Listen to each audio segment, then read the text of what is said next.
तारीख 19 अप्रैल 1945। जगह इटली के मिलान शहर का पियाज़ाले लोरेटो चौक। रात अभी पूरी तरह खत्म नहीं हुई थी। सुबह के करीब 3 बज रहे थे। अचानक सन्नाटे को चीरता हुआ एक पीले रंग का ट्रक चौक के पास आकर रुका। ट्रक के रुकते ही मानो इतिहास ने सांस रोक ली। उस ट्रक में 61 साल के इटली के तानाशाह की लाश पड़ी थी। उसके साथ थी उसकी 25 साल की जवान प्रेमिका की लाश। उस ट्रक में तानाशाह के 16 और साथियों के शव ठूंसे गए थे। ये वही लोग थे जिन्हें समाजवादी सरकार ने गोलियों से भून दिया था। आज इन शवों को यहाँ किसी सम्मान के लिए नहीं, बल्कि इनका तमाशा बनाने के लिए लाया गया, ताकि इटली ही नहीं पूरी दुनिया देख सके कि तानाशाही का अंत कैसे होता है। ये वही चौक था जहां ठीक 8 महीने पहले इसी तानाशाह ने सोशलिस्ट पार्टी के 15 कार्यकर्ताओं को बेरहमी से मरवा दिया था। आज हिसाब चुकता होने वाला था। सुबह होते ही रेडियो और अखबारों ने आग की तरह खबर फैला दी कि इटली का ये तानाशाह मारा जा चुका है। देखते ही देखते चौक पर हजारों लोग जमा हो गए। भीड़ बेकाबू थी। तानाशाह का शव बीच सड़क पर पड़ा था और लोग उस पर पत्थर बरसा रहे थे। तभी भीड़ से एक महिला निकली और उस मरे हुए तानाशाह के शरीर पर उसने एक के बाद एक 5 गोलियां चला दी, जिसके बाद वो फूट फूट कर रोने लगी। उसका कहना था कि आज उसने अपने 5 बच्चों की मौत का बदला ले लिया है। इसके बाद एक और महिला आगे आई और उसने तानाशाह के चेहरे पर पेशाब कर दिया। फिर एक तीसरी महिला आई और उसके शव पर चाबुक चलाने लगी। एक शख्स मरा हुआ चूहा लेकर आया और उसे तानाशाह के मुंह में डालते हुए पुराने जुल्मों को याद कर चीखते हुए कहने लगा, अब दो इस मुंह से भाषण। नाराज भीड़ तानाशाह और उसके साथियों से इस हद तक आहत थी कि उन्होंने सड़क पर रखी लाशों को पैरों तले कुचलना शुरू कर दिया और गुस्साई भीड़ ने उस तानाशाह और उसकी प्रेमिका समेत 4 और लाशों को रस्सी से बांधकर उल्टा लटका दिया, जिसके बाद उन लाशों को जमकर कूसा गया। उन पर चप्पलें और पत्थर बरसाए गए। तभी अचानक रस्सी टूटी और उस तानाशाह का शव जमीन पर आ गिरा, जिसे देख वहां मौजूद लोगों ने तालियां बजानी शुरू कर दी। ये तानाशाह, जिसकी लाश को भी लोगों ने नहीं बख्शा, वो कभी पूरे इटली को अपने इशारों पर नचाता था और उसकी क्रूरता का आलम यह था कि हिटलर भी उसे अपना गुरु मानता था। नाम बेनिटो मुसोलिनी, और साथ में पड़ी थी उसकी प्रेमिका क्लारेटा पेटाची की लाश। तो किस्सा के इस एपिसोड में सुनाएंगे कहानी बेनिटो मुसोलिनी की। कैसे एक तेज तर्रार समाजवादी विचारधारा का हिमायती और कार्ल मार्क्स का भक्त पत्रकार और लेखक मुसोलिनी समाजवाद के ही खिलाफ हो गया। उसने क्यों तानाशाही का रुख अपनाया। बात होगी मुसोलिनी के बचपन की और फिर जवानी के तमाम किस्सों की और कहानियों की। मुसोलिनी ने स्कूल के दिनों में क्यों अपने एक साथी को चाकू भोंक दिया था। यही नहीं, मुसोलिनी कितना बड़ा वुमनाइजर था और कैसे वो महिलाओं को अपने जाल में फंसाकर उनके साथ संबंध बनाता और फिर उन्हें पीटता था। बात होगी मुसोलिनी के राजनीतिक जीवन की। कैसे उसने अपनी तेज तर्रार भाषण शैली और शब्दों के जाल के सहारे पहले विश्व युद्ध के बाद इटली की बर्बाद होती अर्थव्यवस्था का फायदा उठाया और इसी हालत को अपनी सत्ता हथियाने का जरिया बना लिया। जो मुसोलिनी पहले फर्स्ट वर्ल्ड वॉर में इटली के शामिल होने के खिलाफ था, फिर अचानक ऐसा क्या हुआ कि वो युद्ध के समर्थन में इतना आगे बढ़ गया कि खुद फौजी बनकर जंग के मैदान में उतर गया। सुनाएंगे कहानी मुसोलिनी और हिटलर की। कैसे हिटलर मुसोलिनी को एक वक्त में अपना गुरु मानता था, लेकिन मुसोलिनी हिटलर को नजरअंदाज करता रहा। एक बार तो उसने हिटलर को छोटा जोकर तक कह दिया था। बाद में जब सोशलिस्ट ने मुसोलिनी को गिरफ्तार कर लिया तो कैसे हिटलर ने उसकी मदद की, उस वाकये की भी जानकारी देंगे। साथ ही जिक्र होगा उस मुलाकात का जब रविंद्रनाथ टैगोर मुसोलिनी से मिलने इटली पहुंचे, और अंत में बात होगी इस क्रूर तानाशाह के खात्मे की। नमस्कार, मैं हूं भूपेंद्र सोनी और आप देख रहे हैं खबर गांव, और ये किस्सा है बेनिटो मुसोलिनी का।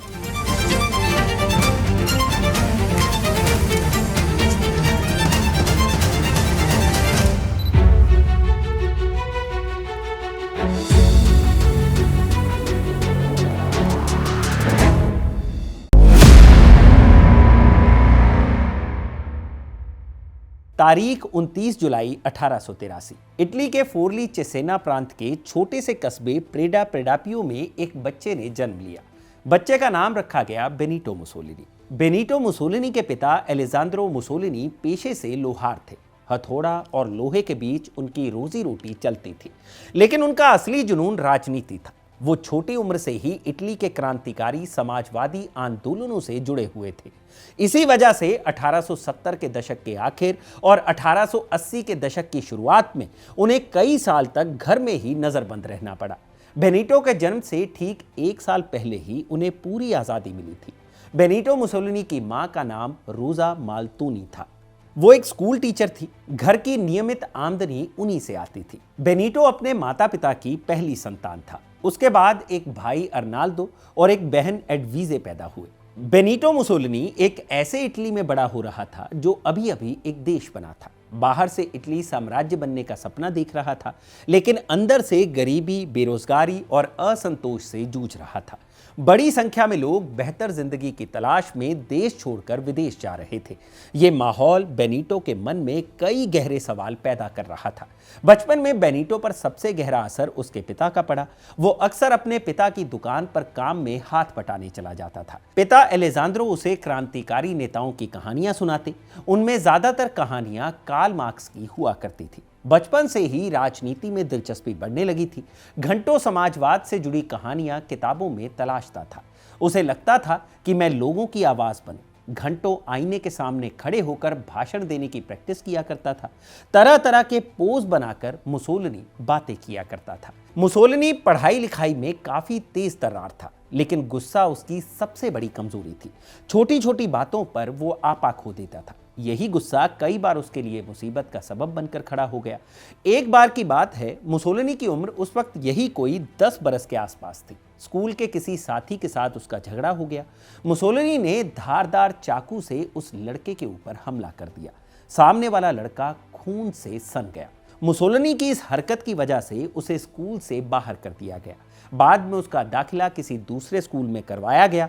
इन सब के बावजूद पढ़ाई में उसकी पकड़ लगातार बनी रही। महज 18 साल की उम्र में मुसोलिनी ने टीचिंग की योग्यता के लिए एक डिप्लोमा सर्टिफिकेट हासिल कर लिया। फिर प्राइमरी स्कूल में वो बच्चों को पढ़ाने लगा।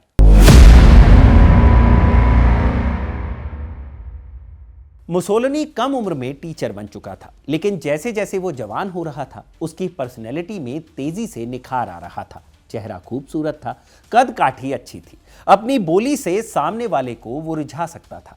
इस बात का उसे खूब गुमान भी था। लड़कियां उसके आसपास मंडराती थीं, लेकिन मुसोलिनी के अंदर एक शैतान बैठा था। उसके लिए हर औरत बस एक शिकार थी। कम उम्र हो या अधेड़, उसे कोई फर्क नहीं पड़ता था। अपनी पूरी जिंदगी में उसने सैकड़ों औरतों के साथ संबंध बनाए। कई बार ये संबंध हिंसक भी थे। उसका यौन व्यवहार बेहद घटिया और क्रूर होता था। औरतों को पीटने और उनके साथ जबरदस्ती करने पर उसे कोई शर्म नहीं आती थी। वो बस अपनी खूबसूरती के नशे में चूर था। खैर, मुसोलिनी स्कूल में पढ़ा तो रहा था, लेकिन उसे कुछ वक्त बाद समझ आ चुका था कि टीचिंग उसकी पहली पसंद नहीं है। उसे लिखने का शौक था। राजनीति उसका सबसे पसंदीदा विषय था। घंटों इस विषय पर वो लिख और बोल सकता था। टीचिंग की नौकरी से ऊबकर उसने फैसला किया कि वो अब पत्रकार बनेगा, क्योंकि पत्रकारिता के जरिए वो राजनीति पर खुलकर लिख और बोल सकता था। लेकिन इन सबके बावजूद मुसोलिनी के सामने एक और बड़ी चुनौती थी। चुनौती ये कि इटली के नियम कायदे के मुताबिक हर नौजवान को सेना में सेवा देनी होती थी। मुसोलिनी इससे छुटकारा चाहता था। इसी वजह से साल 1902 में वो स्विट्जरलैंड चला गया। लेकिन स्विट्जरलैंड पहुंचने के बाद मुसोलिनी के पास फूटी कौड़ी तक नहीं थी। जो भी पैसे थे वो खर्च हो चुके थे। उसके पर्स में अगर कोई चीज बची थी तो वो थी कार्ल मार्क्स की एक तस्वीर, जिसे अपने साथ लिए वो हर जगह घूमा करता था। इस वाकये से अंदाजा लगाया जा सकता है कि मुसोलिनी कार्ल मार्क्स और समाजवाद से किस हद तक प्रभावित था। स्विट्जरलैंड में रहते हुए वो पक्का समाजवादी बन गया। वहां मजदूरों की हड़तालें करवाने की वजह से उसे कई बार कानूनी परेशानियां भी झेलनी पड़ी। कई मौकों पर उसे जेल भी जाना पड़ा। साल 1904 के आखिर में मुसोलिनी वापस इटली लौट आया। इटली लौट तो आया था, लेकिन वहां के नियम के मुताबिक सेना में सेवाएं देनी जरूरी थी। मुसोलिनी अगले 2 सालों तक सेना के साथ जुड़ा रहा। सेना की सेवा से फ्री होकर मुसोलिनी अपने घर लौट आया। इसी बीच उसकी मां रोजा का देहांत हो गया। मुसोलिनी अपनी मां से काफी प्यार करता था। रोजा के जाने के बाद मुसोलिनी अंदर से बिल्कुल टूट चुका था। मुसोलिनी जब छोटा था तभी उसके पिता ने दूसरी शादी कर ली थी, जिससे एक बेटी भी हुई थी। नाम था राकेल।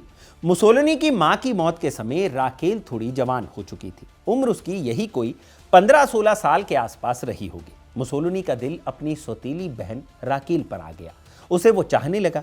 पिता एलेजेंड्रो को डर था कि समाज में मुसोलिनी उसकी नाक कटवाएगा। सौतेले भाई बहन के साथ रिश्ता लोगों को गलत लग सकता था, लेकिन मुसोलिनी राकेल को हर हाल में पाना चाहता था। उसने अपने पिता को यहां तक धमकी दे दी थी कि राकेल के साथ अगर उसकी शादी नहीं हुई तो खुद को गोली मार लेगा।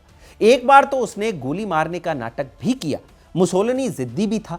साल 1910 में उसने राकेल से शादी कर ली और साथ रहने लगा। शादी तो कर ली थी, लेकिन उसके अंदर का घिनौना शैतान अभी मरा नहीं था। पराई औरतों पर नजर गड़ाए बैठा रहता था।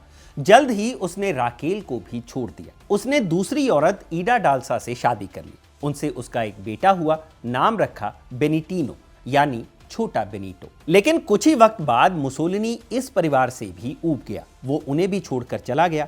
इस समय तक ऐसा कोई संकेत नहीं था कि ये हिंसक और औरतबाज समाजवादी आगे चलकर इतिहास के सबसे खतरनाक तानाशाहों में से एक बनेगा। लेकिन दुनिया बदलने वाली थी। स्विट्जरलैंड से लौटने के बाद मुसोलिनी इटली आया। स्विट्जरलैंड में उसने गरीबी और राजनीतिक निर्वासन के बीच खुद को मजबूत बनाया था।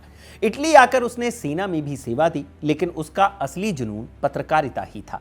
उसे लगता था कि अखबार के जरिए उसके विचार आग की तरह फैल सकते हैं।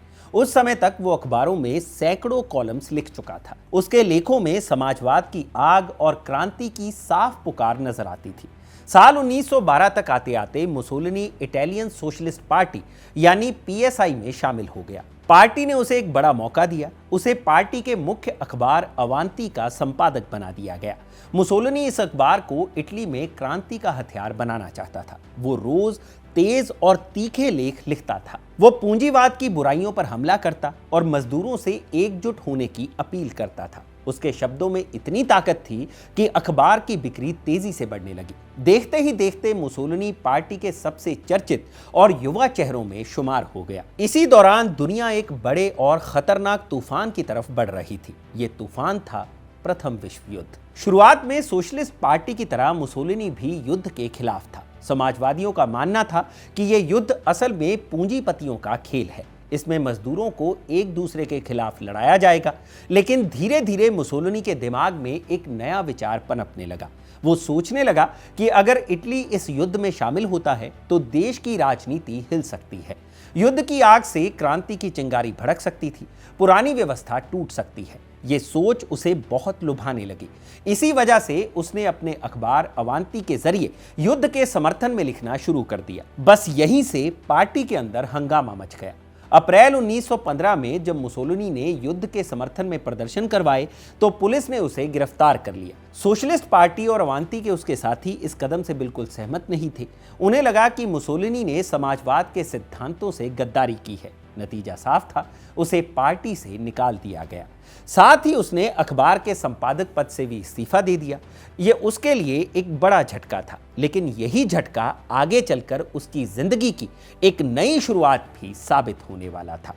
इस अपमान से मुसोलिनी बहुत आहत हुआ। उसके अंदर बदला लेने की आग जलने लगी। उसने तय कर लिया कि अब उसे अपने विचार रखने के लिए एक अपना मंच चाहिए। उसने मिलान के बड़े उद्योगपतियों, राष्ट्रवादियों और युद्ध के समर्थकों से पैसा जुटाया। कई लोगों ने चुपचाप मदद की, क्योंकि वो भी चाहते थे कि इटली युद्ध में उतरे। नवंबर 1914 में मुसोलिनी ने अपना नया अखबार शुरू किया। नाम था इल पोपोलो द इटालिया, यानी इटली के लोग। यह अखबार उसके लिए सिर्फ खबरें छापने का जरिया नहीं था, ये उसका हथियार था। इसके जरिए वो युद्ध के समर्थन में प्रचार करता और समाजवादियों पर खुलकर हमला करता था। जिस युद्ध के लिए उसने सब कुछ दांव पर लगा दिया था, उसमें आखिरकार इटली भी कूद पड़ा। 24 मई 1915 को इटली ने ब्रिटेन और उसके सहयोगियों के साथ मिलकर युद्ध में हिस्सा ले लिया। अब मुसोलिनी सिर्फ लिखने तक सीमित नहीं रहना चाहता था। वो खुद लड़ना भी चाहता था।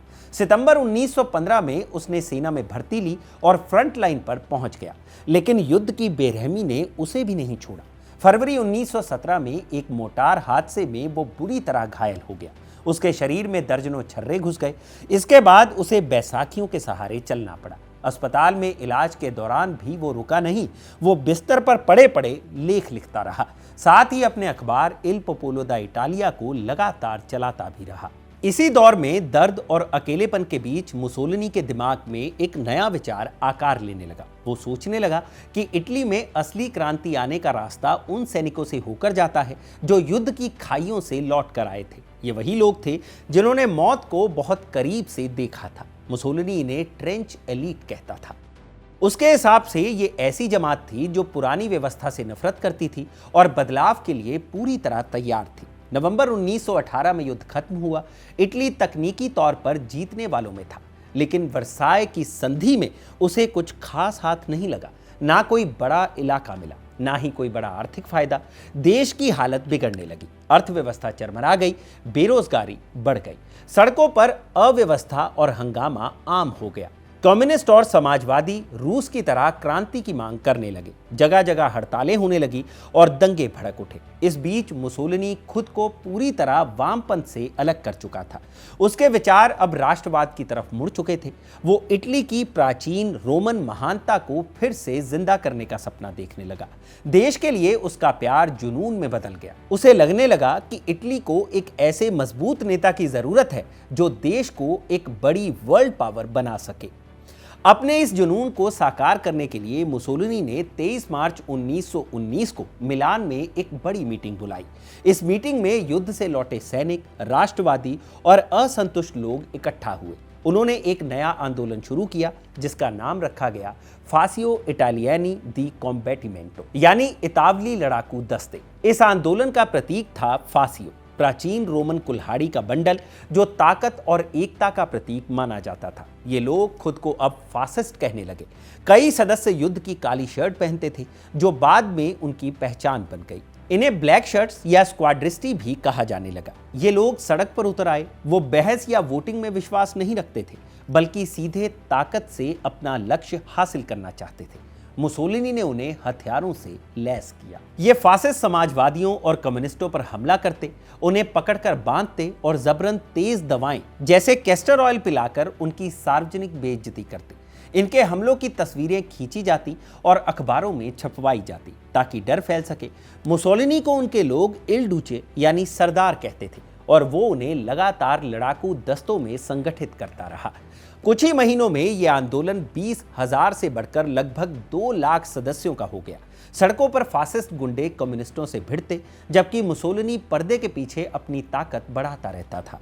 ऊपर से वो कभी नरम और संवेदनशील दिखता, लोगों को अपनापन दिखाता और उनकी समस्याएं सुनता, लेकिन ये सब सिर्फ एक मुखौटा था, लोगों को बहकाने का एक तरीका था। साल 1921 में इस आंदोलन को राष्ट्रीय फासिस्ट पार्टी में बदल दिया गया और मुसोलिनी संसद का सदस्य चुना गया। उसके चुनाव प्रचार में एक अलग तरह का जादू दिखा। वो अपने भाषणों के दौरान भीड़ को उन्माद में डाल देता। उसके शब्द इतने असरदार थे कि लोग जोर जोर से चिल्लाने लगते, डूचे डूचे डूचे। इटालियन भाषा में इस शब्द का अर्थ था हमारा नेता, हमारा नेता। मुसोलिनी लोगों की भावनाओं को हिला देता और उनके मन पर काबू पा लेता। बड़ी बड़ी सभाओं में भीड़ उसके प्रभाव में पूरी तरह सम्मोहित हो जाती। इसी तरह मुसोलिनी का साम्राज्य फैलता चला गया।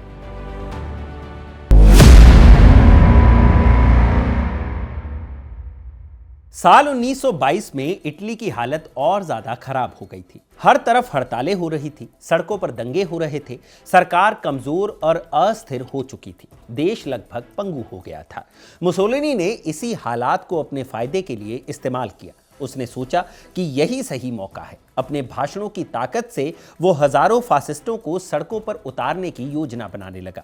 मकसद साफ था, सरकार को डराना, सत्ता अपने हाथ में लेना। उसने अपने समर्थकों को मार्च ऑन रोम का आदेश दिया। बाहर से ये एक बड़ी क्रांति जैसा दिख रहा था, लेकिन असलियत कुछ और थी। खुद मुसोलिनी इस मार्च में शामिल नहीं हुआ। वो मिलान में ही रुका रहा, पर्दे के पीछे से सारी चालें चलता रहा। वो सेना के अफसरों से गुप्त बात कर रहा था। मुसोलिनी उस वक्त राजा विक्टर इमैनुअल तृतीय से भी संपर्क में था। वो उन्हें भरोसा दिला रहा था कि ये कोई असली क्रांति नहीं है, ये सब सिर्फ दबाव बनाने का तरीका है। बाद में मुसोलिनी ने दावा किया कि लाखों लोग इस मार्च में शामिल हुए थे, लेकिन सच ये था कि सिर्फ करीब 16,000 फासिस्ट रोम की ओर बढ़ रहे थे, और वो भी थके हुए थे। ज्यादातर के पास ठीक से हथियार तक नहीं थे। पुलिस और सेना ने जानबूझकर उन्हें नहीं रोका, रास्ता खुला छोड़ दिया गया। अक्टूबर का महीना था, लगातार बारिश हो रही थी। लोग भीगते रहे, भूखे और प्यासे खड़े रहे। वो इंतजार करते रहे कि आगे का आदेश क्या होगा। उधर मुसोलिनी मिलान में फोन के पास बैठा था। उसे इंतजार था कि कोई नेता कॉल करे और उसे मंत्री या प्रधानमंत्री बनाने की पेशकश करे। क्रांति के डर से घबराकर राजा विक्टर इमैनुअल तृतीय ने 29 अक्टूबर को मुसोलिनी को बुलावा भेजा। उसे नई गठबंधन सरकार बनाने का मौका दिया गया। भीड़ को भड़काने और डर फैलाने की अपनी चाल से मुसोलिनी ने बिना खून बहाए सत्ता हासिल कर ली। यहीं से इटली के अंधेरे दौर की शुरुआत हुई। लोकतंत्र धीरे धीरे खत्म होने लगा। उसकी जगह तानाशाही की जड़ें जमने लगी। बाहर से मुसोलिनी खुद को जिम्मेदार नेता दिखाने लगा। वो संसद में बहस करता था, सुधारों की बातें करता था, लेकिन दूसरी तरफ उसकी ब्लैक शर्ट टोलियां सड़कों पर हिंसा फैलाती रहीं, तबाही मचती रही। हिंसा उसके स्वभाव का हिस्सा थी। सत्ता मिलने के बाद मुसोलिनी और भी ज्यादा बेखौफ हो गया। जो भी विरोध करता उसे कुचल दिया जाता था। समाजवादी नेता जियाकोमो माटेओती संसद में फासिस्ट हिंसा और भ्रष्टाचार को उजागर करने वाला था। उसकी आवाज मुसोलिनी के लिए खतरा बन गई। जून 1924 में ब्लैक शर्ट के एक दस्ते ने उस पर हमला कर दिया। उसे बेरहमी से पीटा गया।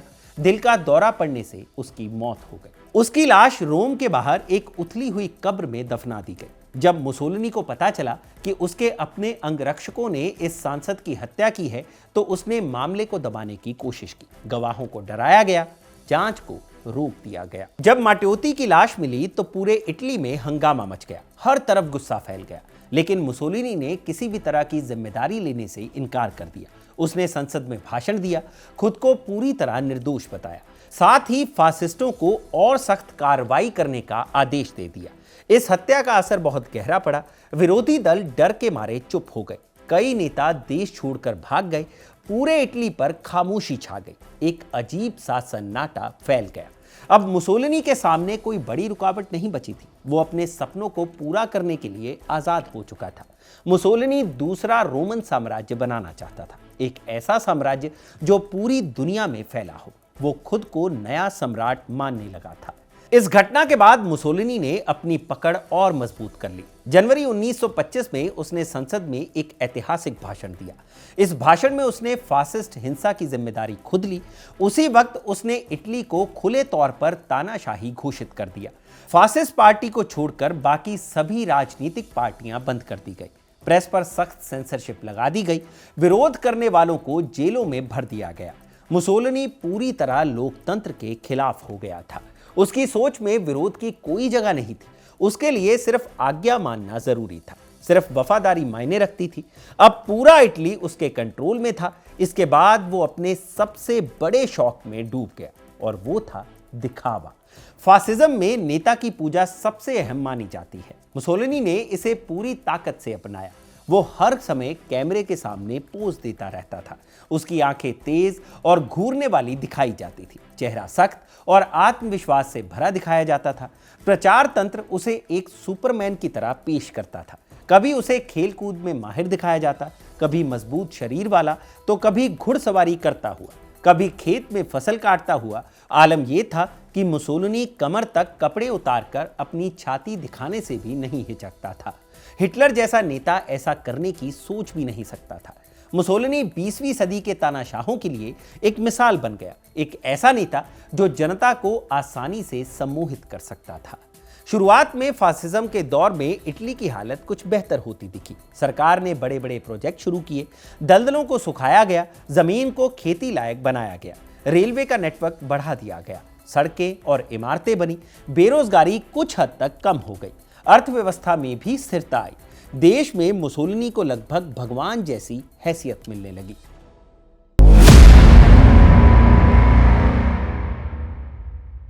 जिस वक्त मुसोलिनी इटली का शासक बना उस समय दुनिया बेहद नाजुक दौर से गुजर रही थी। रूस में कम्युनिस्ट क्रांति आ चुकी थी। यह समाजवाद की एक बेहद कट्टर शक्ति थी। इसी वजह से यूरोप की ताकतें और अमेरिका उन सभी नेताओं को अपना साथी मानने लगे थे जो समाजवाद को कुचलने में उनका साथ दे सकते थे। शायद यही कारण था कि जब मुसोलिनी सत्ता में आया तो पश्चिमी देशों ने खुलकर उसका स्वागत किया। ईसाइयों के सबसे बड़े धार्मिक नेता पोप पायस 11वें ने तो मुसोलिनी को ईश्वर की कृपा से चुना हुआ व्यक्ति तक कह दिया। ब्रिटेन के नेता विंस्टन चर्चिल, जो बाद में प्रधानमंत्री बने, मुसोलिनी को दुनिया का सबसे बड़ा जीवित नेता बताते थे। अमेरिका में जब फ्रैंकलिन डी रूजवेल्ट राष्ट्रपति बने तो उन्होंने भी कहा कि मुसोलिनी दुनिया में शांति का प्रतिनिधि है और अमेरिका का सबसे मजबूत संभावित सहयोगी है। उस दौर में मुसोलिनी की छवि एक ऐसे नेता की थी जिसने अपने देश को अराजकता से निकाल लिया था। मुसोलिनी की शख्सियत और उसका आंदोलन इतना असरदार था कि इसका प्रभाव यूरोप से बाहर भी दिखा। सन 1925 में बेनिटो मुसोलिनी ने अपने दो प्रतिनिधि कार्लो फोर्मिची और जुसेपे टुची को शांति निकेतन भेजा और वहां की लाइब्रेरी को कई बहुमूल्य किताबें भेंट की। इतिहासकार कल्याण कुंडू लिखते हैं कि मुसोलिनी मानता था कि रविंद्रनाथ टैगोर जैसे विश्वविख्यात कवि की इटली यात्रा उसके शासन को वैधता देगी। इसी सोच के तहत टैगोर को राजकीय अतिथि के रूप में इटली आमंत्रित किया गया। टैगोर इस निमंत्रण से प्रभावित तो हुए, लेकिन उन्होंने साफ कहा कि इटली जाना मुसोलिनी के विचारों से सहमति का प्रमाण नहीं होगा और जो उन्हें गलत लगेगा उस पर वो चुप नहीं रहेंगे। टैगोर पहले भी 1925 में इटली जा चुके थे, लेकिन 1926 में उन्होंने दोबारा जाने का फैसला किया। रवाना होने से पहले उन्होंने कहा कि वो उस व्यक्ति के काम को अपनी आंखों से देखना चाहते हैं जिसे महान कहा जाता है और जिसे इतिहास याद रखेगा। 15 मई 1926 को टैगोर बंबई से इटालियन जहाज अकुलिया द्वारा नेपल्स पहुंचे और वहां से विशेष ट्रेन से रोम लाए गए। रोम के अखबारों ने उनके भव्य पारंपरिक पहनावे और शाही व्यक्तित्व का विस्तार से वर्णन किया। उसी शाम टैगोर कार्लो फोर्मिची के साथ पलाजो चिजी में मुसोलिनी से मिले। मुलाकात के दौरान मुसोलिनी ने खुद आगे बढ़कर टैगोर का स्वागत किया और अंग्रेजी में उनसे बातचीत हुई। मुसोलिनी ने दावा किया कि उसने टैगोर की इटालियन में अनुवादित सभी रचनाएं पढ़ी हैं, जिससे टैगोर प्रभावित हुए।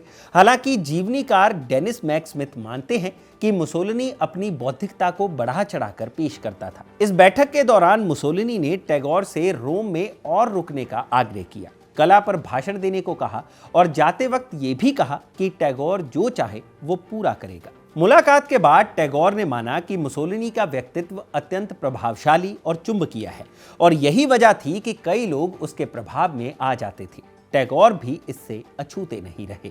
रोम में 13 दिन रहने के बाद टैगोर ने एक बार फिर मुसोलिनी से मुलाकात की और उसकी मेहमान नवाजी के लिए उसका शुक्रिया किया।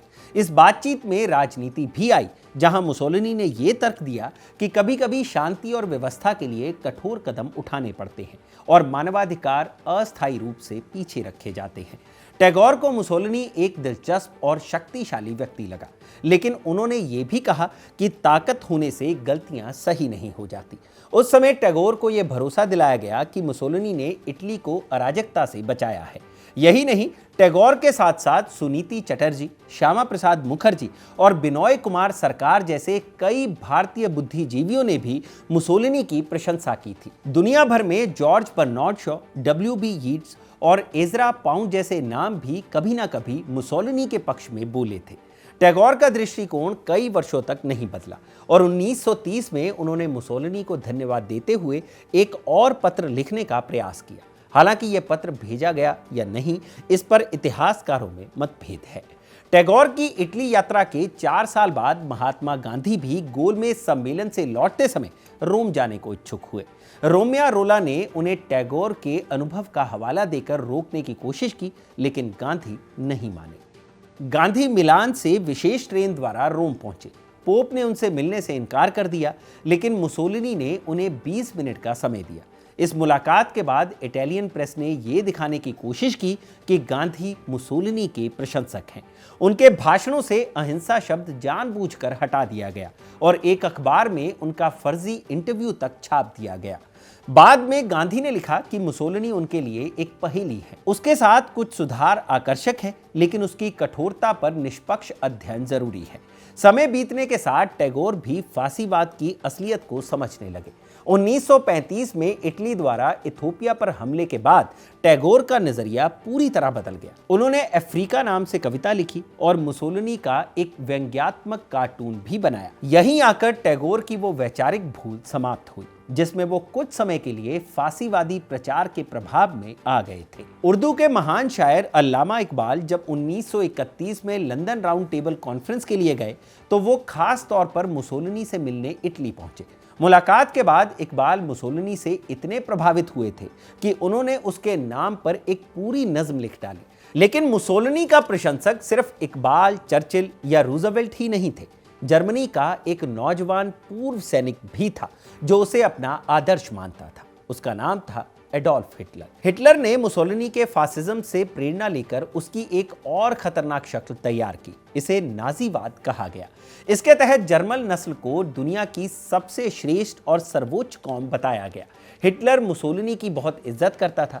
जब 1933 में उसने जर्मनी की सत्ता संभाली तो उसने मुसोलिनी की तानाशाही सरकार से नजदीकी रिश्ते बनाए। मुसोलिनी ने भी दोस्ती निभाने के नाम पर हिटलर का साथ दिया। यहां तक कि कई यहूदियों को नौकरियों से निकाला गया, कई को गिरफ्तार करके जर्मनी तक भेज दिया गया। हालांकि मुसोलिनी हिटलर को अपना सहयोगी मानता था, लेकिन निजी तौर पर वो उसे ज्यादा पसंद नहीं करता था। साल 1934 में जब हिटलर इटली के दौरे पर आया तो दोनों एक साथ कार में घूमने निकले। उसी दौरान हिटलर ने मांग रखी कि ऑस्ट्रिया को जर्मनी के हवाले कर दिया जाए। मुसोलिनी ने साफ इनकार कर दिया। इस पर हिटलर भड़क गया। दोनों नाराज चेहरे लेकर गाड़ी से उतरे। बाद में मुसोलिनी से जब इस मुलाकात के बारे में पूछा गया तो उसने कहा, हिटलर एक पागल सा छोटा जोकर है।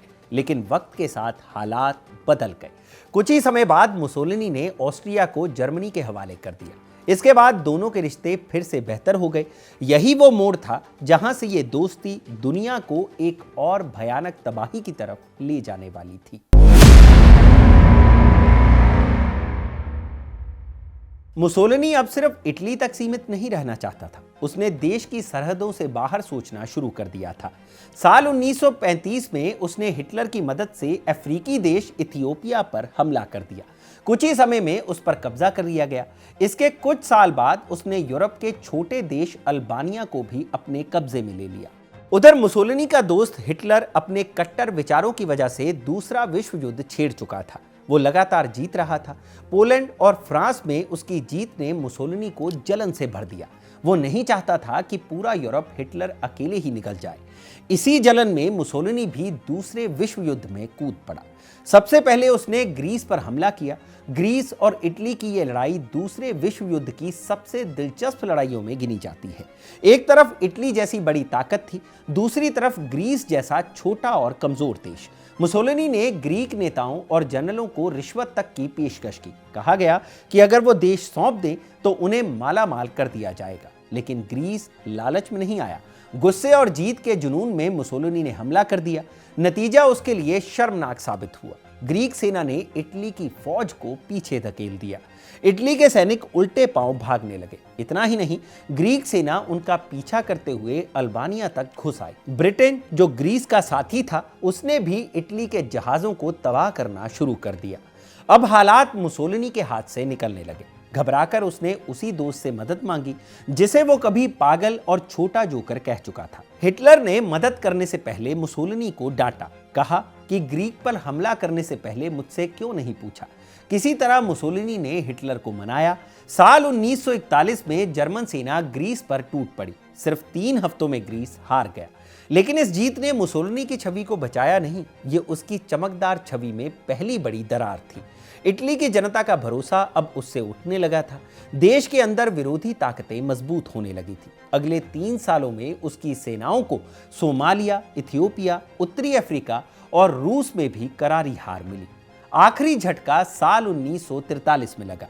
अमेरिका और ब्रिटेन की सेनाओं ने इटली के सिसिली द्वीप पर हमला कर दिया। मुसोलिनी कुछ भी नहीं कर सका। फासिस्ट ग्रैंड काउंसिल की बैठक हुई। तय हुआ कि अगर अमेरिका और ब्रिटेन से बचना है तो मुसोलिनी को हटाना होगा। उसे सत्ता से हटा दिया गया। मुसोलिनी ने यह फैसला मानने से इनकार कर दिया। वो खुद को अब भी तानाशाह मानता था। अगले दिन वो दफ्तर भी पहुंच गया, लेकिन अब इटली का राजा भी उसके खिलाफ था। ब्लैक शर्ट्स कमजोर हो चुके थे। राजा के आदेश पर उसे गिरफ्तार कर लिया गया। रोम से दूर एक पहाड़ी इलाके में कैद कर दिया गया। जैसे ही गिरफ्तारी की खबर फैली, डर का माहौल खत्म हो गया। लोग उसकी मूर्तियां तोड़ने लगे, तस्वीरें फाड़ दी गईं। ऐसे में एक बार फिर मुसोलिनी का पागल दोस्त हिटलर काम आया। हिटलर ने कमांडो भेजे। मुसोलिनी को छुड़ाकर वो जर्मनी के म्यूनिख ले आया। फिर जर्मन सेना ने उत्तरी इटली पर कब्जा किया और मुसोलिनी को वहां का शासक बना दिया। लेकिन अब वो शासक नहीं था, वो हिटलर की कठपुतली बन चुका था। जो आदमी खुद को जूलियस सीजर और ऑगस्टस की तरह देखता था, वो अब एक गुलाम बन गया था। चर्चिल ने तंज कसते हुए कहा कि अब मुसोलिनी की हालत हिटलर के गुलाम जैसी है, और ये कहते हुए वो मुसोलिनी पर हंस रहे थे।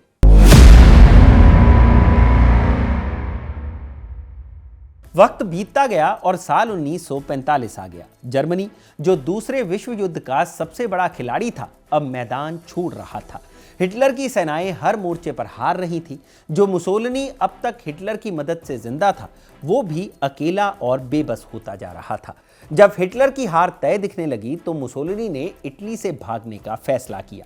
कहा जाता है कि जो तस्वीर आज दिखाई जाती है, वो जिंदा हालत में मुसोलिनी की आखिरी तस्वीर थी। 26 अप्रैल 1945 को जर्मन सैनिकों और आम नागरिकों का एक काफिला स्विट्जरलैंड की तरफ जा रहा था। इसी काफिले में एक बुजुर्ग जोड़ा भी शामिल था। एक 61 साल का आदमी, सर पर जर्मन वायुसेना का हेलमेट और बदन पर ओवरकोट। उसके साथ एक 33 साल की महिला थी, जो देखने में उसकी बेटी लगती थी, लेकिन असल में वो उसकी प्रेमिका क्लारा पेटाची थी।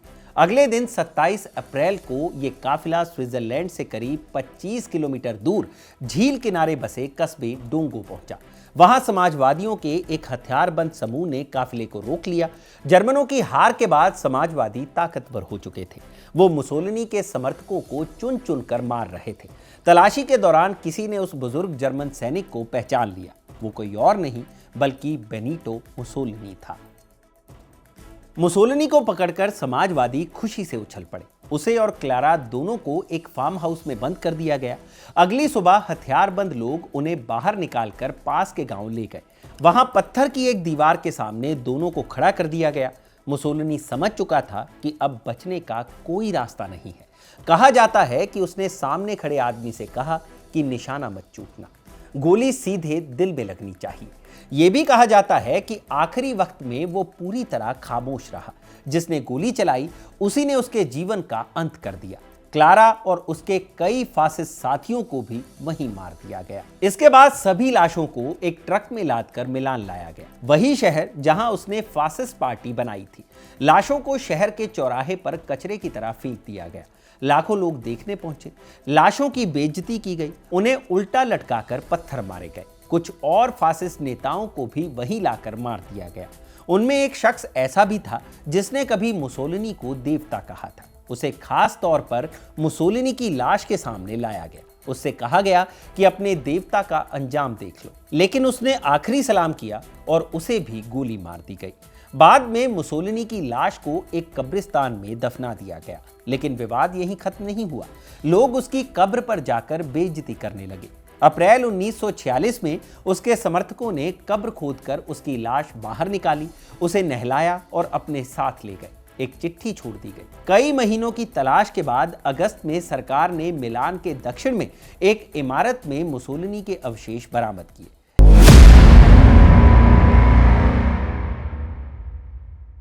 कई साल गुजर जाने के बाद इटली में एडोने जूली प्रधानमंत्री बने। सत्ता संभालने के बाद उन्होंने दक्षिणपंथी नेताओं का समर्थन हासिल करने की कोशिश की। इसी राजनीति के तहत मुसोलिनी के शव के अवशेष उसकी पत्नी डोना राकेले को सौंपे गए। साल 1957 में इन अवशेषों को रोमाग्ना में मुसोलिनी के पारिवारिक कब्रिस्तान में दफन किया गया। कब्र पर मुसोलिनी की मूर्ति लगाई गई। फासिस्ट पार्टी के प्रतीक भी वहां स्थापित किए गए। जिस जगह मुसोलिनी को गोली मारी गई थी, वहां आज एक काला क्रॉस खड़ा है। वक्त के साथ मुसोलिनी का परिवार भी इटली की सार्वजनिक जिंदगी में मौजूद रहा। उसका बेटा रोमानो मुसोलिनी एक मशहूर पियानो वादक बना। वो फिल्म प्रोड्यूसर भी रहा। उसकी पोती एलेजांद्रा मुसोलिनी इटली से यूरोपीय संसद की सदस्य चुनी जा चुकी हैं। यानी मुसोलिनी का नाम पूरी तरह इतिहास में दफन नहीं हुआ, वो किसी न किसी रूप में इटली की राजनीति और संस्कृति में लौटता रहा। मिलान के रेलवे स्टेशन पर आज भी मुसोलिनी की कुछ तस्वीरें टंगी हुई हैं। ये तस्वीरें उस दौर की याद दिलाती हैं। हालांकि उनमें से एक तस्वीर में किसी ने मुसोलिनी की आंखें मिटा दी हैं, जैसे इतिहास खुद उस चेहरे को देखने से इनकार कर रहा हो। यह एक खामोश संकेत है, एक ऐसा इशारा जो अतीत की क्रूरता को याद दिलाता है। आज की दुनिया में फासिज्म को पूरी तरह अस्वीकार्य माना जाता है, लेकिन इटली में अब भी एक छोटा तबका ऐसा है जो मुसोलिनी को सही मानता है, उसकी कब्र पर आयोजन करता है, उसे श्रद्धांजलि देता है। वो लोग मानते हैं कि अगर मुसोलिनी के विचार वापस लौटे तो इटली फिर से अपनी खोई हुई महानता हासिल कर सकता है। इसलिए मुसोलिनी की कहानी खत्म होकर भी पूरी तरह खत्म नहीं हुई।